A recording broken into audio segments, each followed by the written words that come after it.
Seja bem-vindo ao podcast Conexões de Esperança. Este áudio é reprodução de leituras e reflexões diárias matinais de textos de Ellen White, feitas pelo pastor Carlos Alvarenga por videoconferência, através do aplicativo Zoom e transmitidas ao vivo pelo canal Conexões de Esperança no YouTube. Nosso desejo é que sua experiência com Deus seja enriquecida com o que você vai ouvir a seguir. Hoje, as nossas considerações estão baseadas no livro O Desejado de Todas as Nações, a partir da página 410. Nós lemos assim: E passando Jesus, viu um homem cego de nascença. E os seus discípulos lhe perguntaram, dizendo: Rabi, quem pecou, ele ou seus pais, para que nascesse assim? Jesus respondeu: Nem ele pecou, nem seus pais, mas foi para que se manifestassem nele as obras de Deus. Tendo dito isto, cuspiu na terra e com a saliva fez lodo, e untou com o lodo os olhos do cego, e disse-lhe: Vai, lava-te no tanque de Siloé, que significa o enviado. Foi, pois, e lavou-se, e voltando, estava vendo. Geralmente, acreditavam os judeus que o pecado é punido nesta vida. Toda enfermidade era considerada como o castigo de qualquer mau procedimento, fosse da própria pessoa, fosse de seus pais. É verdade que todo sofrimento é resultado da transgressão da lei divina, mas esta verdade fora pervertida. Satanás, o autor do pecado e de todas as suas consequências, levara os homens a considerarem a doença e a morte como procedentes de Deus, como castigos arbitrariamente infligidos por causa do pecado.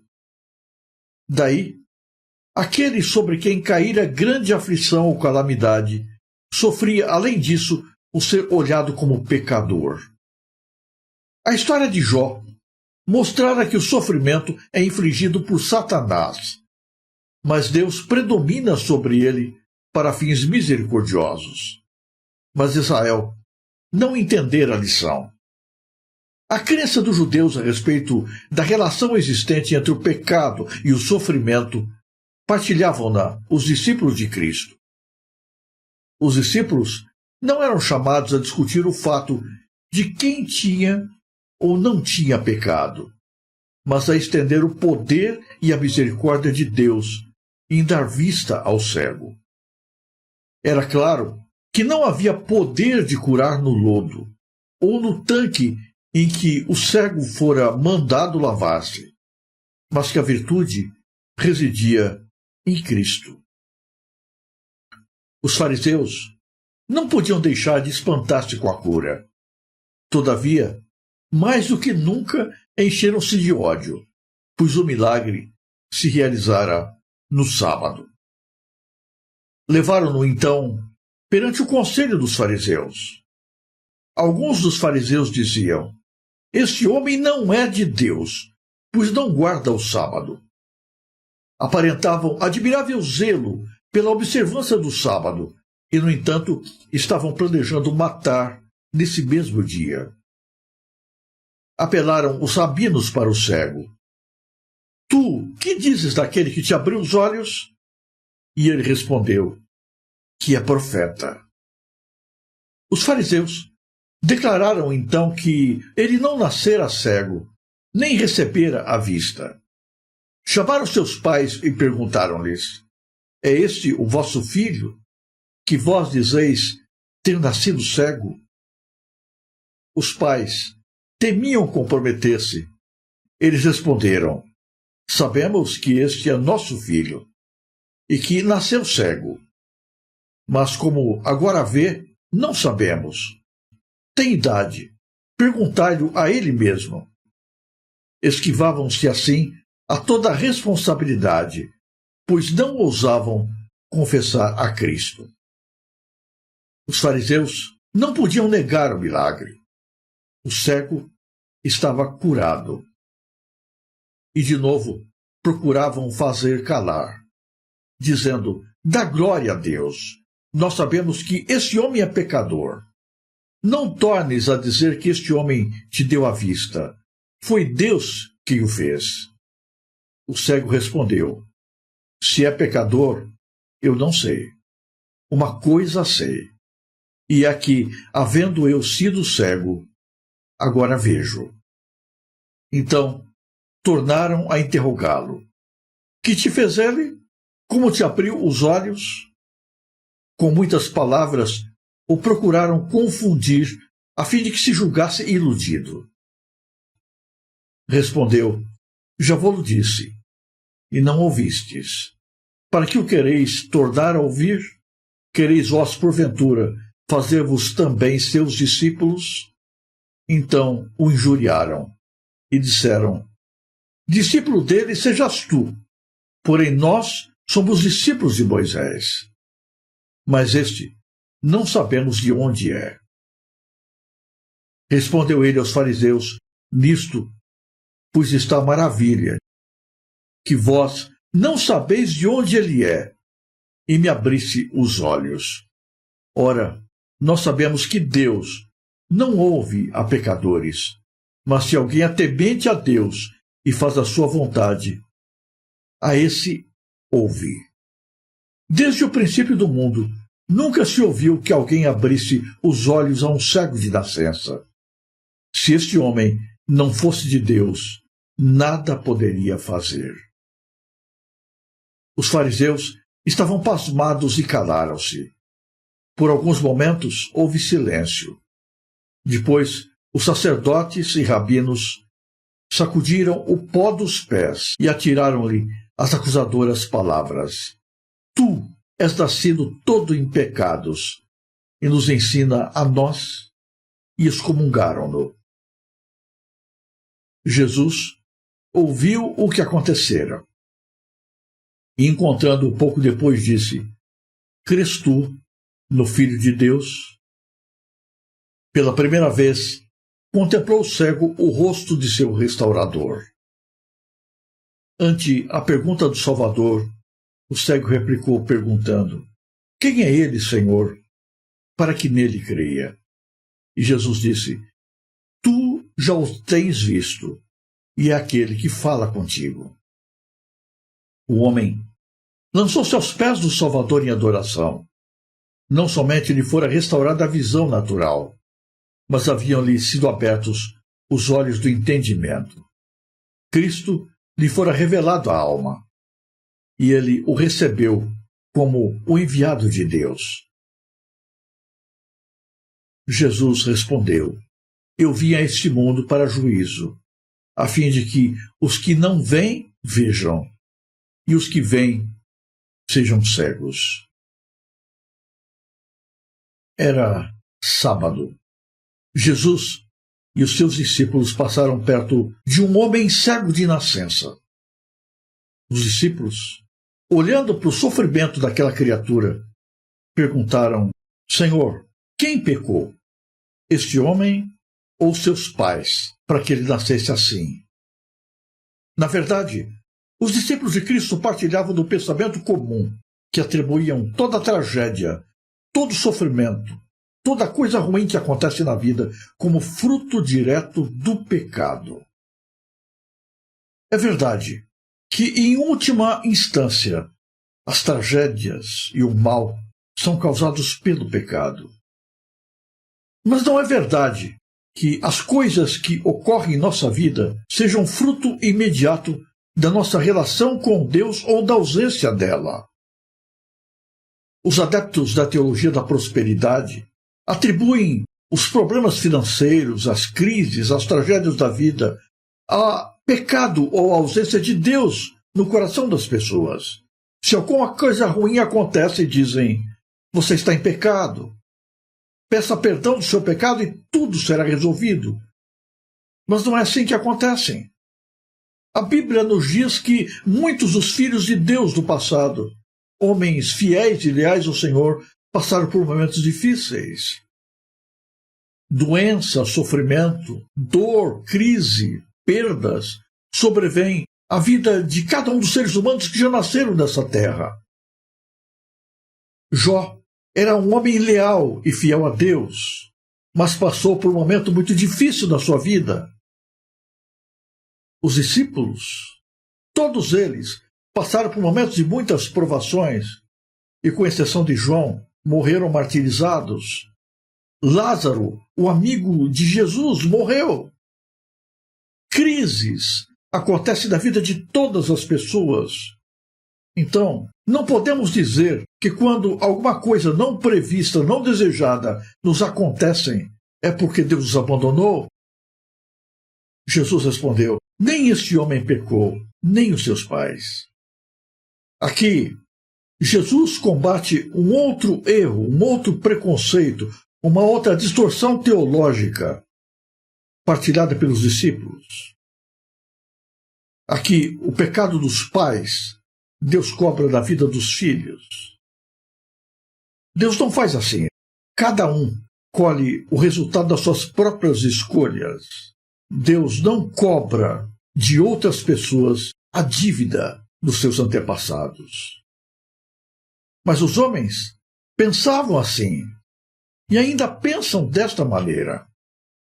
É comum, mesmo nos dias atuais, o pensamento de pecado hereditário, ou seja, pessoas hoje estariam colhendo o resultado dos erros dos seus antepassados. Jesus disse: não foi nem pelo pecado dele, nem pelo pecado dos seus pais que ele nasceu desta maneira, mas foi para que se manifestassem nele as obras de Deus.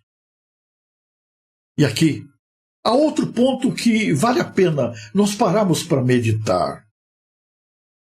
Deus não causa o mal. Deus não traz as coisas ruins. Deus não é o autor do sofrimento e da tragédia. Mas Deus as permite. E alguém pode dizer assim: por que Deus permite a dor? Por que Deus permite que coisas ruins aconteçam a pessoas boas? Na verdade, irmãos, Deus só permite que isso aconteça porque Ele quer reverter essas coisas ruins em bênçãos. Se as tragédias da vida não pudessem ser convertidas em bênçãos, elas não seriam permitidas por Deus.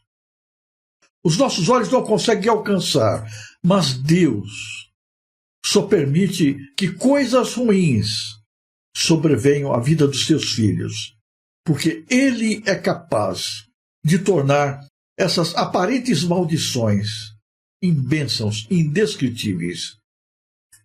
É por essa razão que depois que a porta da graça se fechar, Deus não permitirá que existam mais mártires. Ninguém mais morrerá por causa do Evangelho quando já não houver mais possibilidade de arrependimento, porque o sofrimento não teria mais propósito.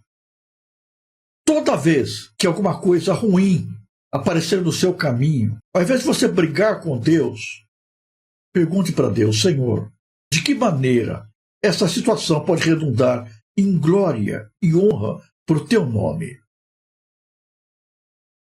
Às vezes, um momento de dor é a única oportunidade de o nosso coração se voltar para Deus, de os nossos olhos conseguirem enxergar Jesus.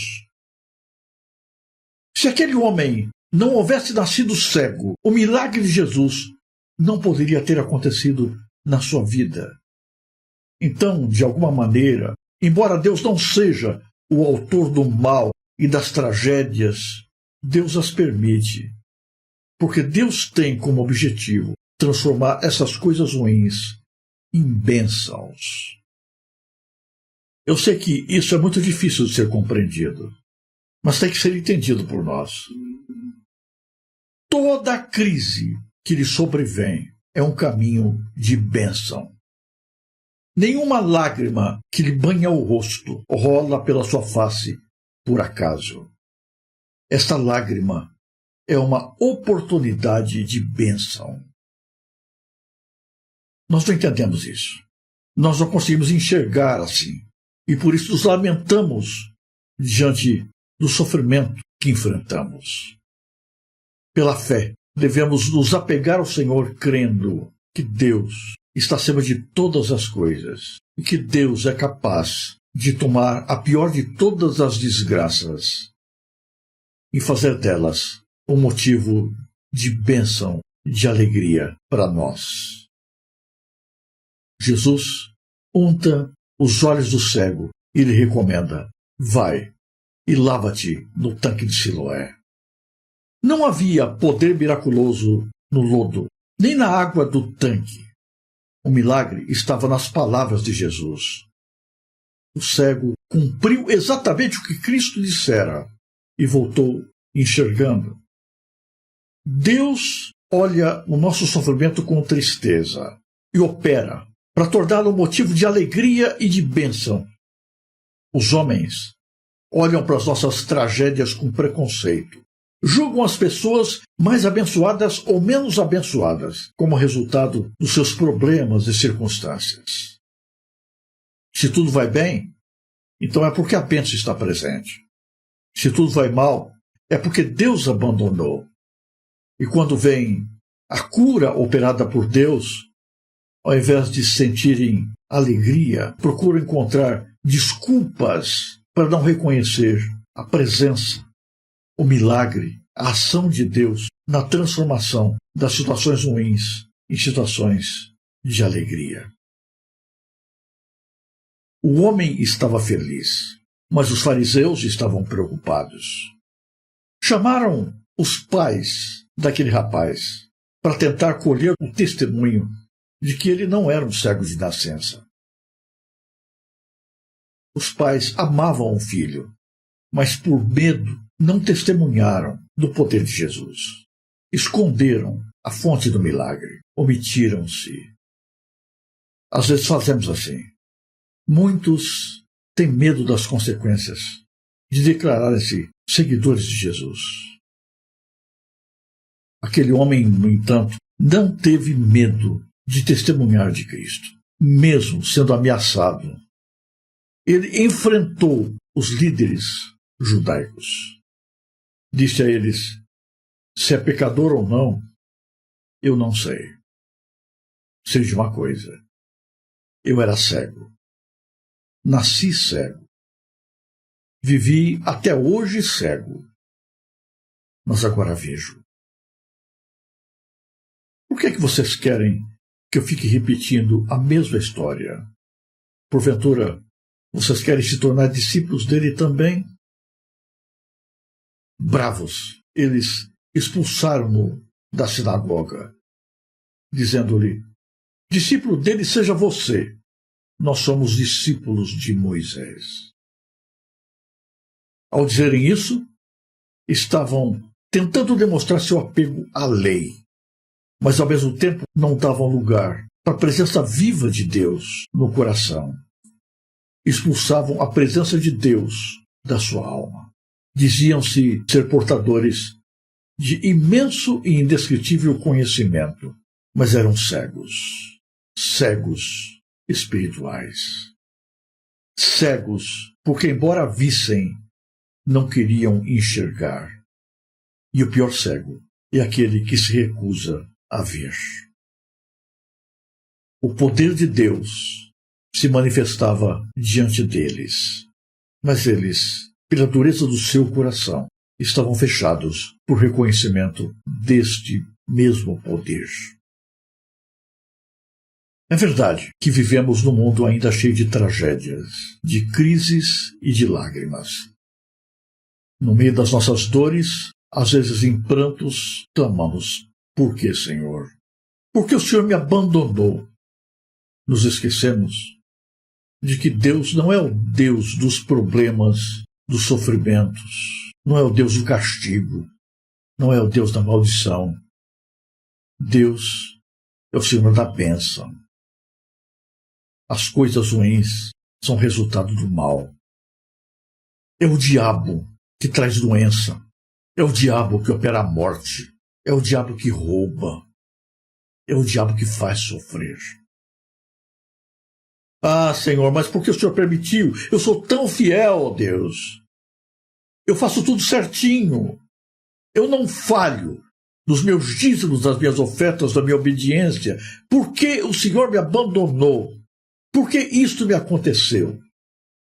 Nos esquecemos de que Deus deseja transformar as coisas mais inexplicáveis em nossa vida, os capítulos mais escuros, nos momentos mais gloriosos e abençoados. Não lamente as suas dores. Busque de Deus compreender de que maneira essas dores podem redundar em manifestações do poder de Deus em nós. Não chore as suas perdas desesperadamente, como aqueles que não têm esperança. Peça de Deus a unção para entender de que maneira a glória de Deus poderá revelar-se na sua vida através dessas crises. Deus não manda a dor, mas Deus está presente na dor. Deus é capaz de reverter a dor em alegria. Nós não sabemos explicar as circunstâncias da vida. Eu não mereço as coisas boas de Deus. Mas pela presença de Jesus, pela graça dele, eu estou transformado.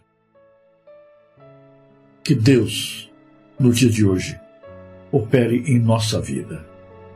Que Deus abra os nossos olhos, que nos faça enxergar além daquilo que os discípulos e os fariseus enxergavam. Que nós possamos ver, mesmo nos capítulos mais difíceis e mais obscuros de nossa vida, a mão poderosa de Deus nos dirigindo, a vara e o cajado do Senhor nos conduzindo através do vale das sombras e da morte.